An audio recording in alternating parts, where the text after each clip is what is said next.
Prayer of Nehemiah, chapter 1, verse 5, and said, I beseech thee, O Lord God of heaven, the great and terrible God that keepeth covenant and mercy for them that love him and observe his commandments.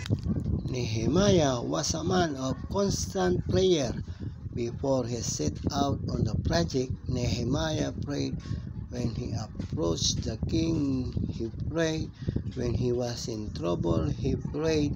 Studying the prayers in the book of Nehemiah can help us pray better.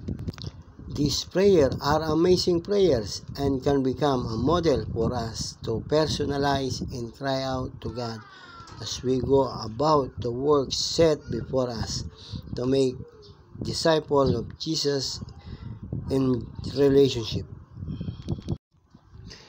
If you love the message, feel free to like, comment, and share. Thanks for watching. God bless.